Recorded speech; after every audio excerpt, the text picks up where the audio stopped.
in Federalist number 43, which is about the powers delegated to Congress more generally in Article 1, Section 8. Article 1, Section 8 is the section of the Constitution where Congress is authorized to all of its powers that it has no other powers outside of that section. So that's where Congress can create an army and a navy. It can create a post office. It can declare war. It can print money. And by the way, this is where patents and copyrights are put, right? This is on par with the creation of an army and a navy to protect our rights as a country.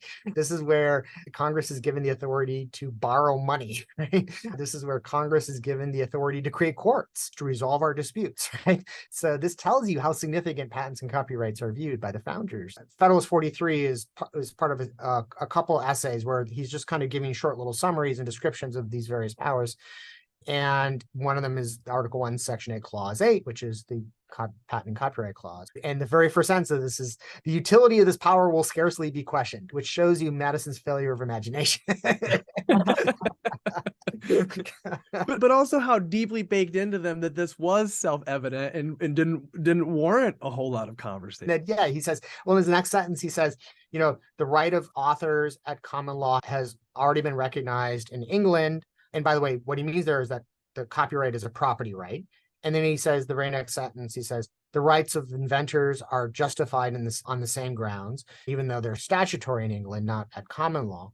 And then the very next sentence, he says, in both cases being patents and copyrights, the claims of the individual and the public good fully coincide, which is this really important recognition of the founders that protection of the core rights of life, liberty, and property is not just in the interest of the individuals. This is the basis of how you have a flourishing society.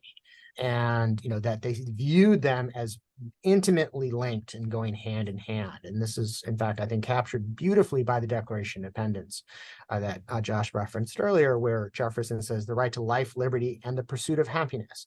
And they really meant that. Now, they saw property as necessarily part of that logical progression. So he was kind of jumping over property, not because he was downplaying it in any sense. He was just getting to the ultimate goal, because for them, they didn't think of individual rights as being some type of kind of abstract moral duty that had zero connection to one's life. They viewed this as fundamentally part of what it means to not just live a happy life as an individual, but that all of the happy lives as individuals add up to a flourishing society that is peaceful and growing and successful. That's what protection of rights leads to and secures for us. And they clearly viewed patents as part of this. That's why they put in the Constitution. They saw this as connecting deeply with the success of individuals and the success of our country.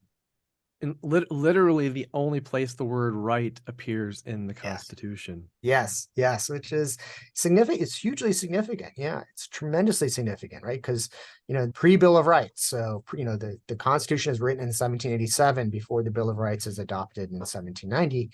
It's the only place where the word right is you'll ever find. Yeah.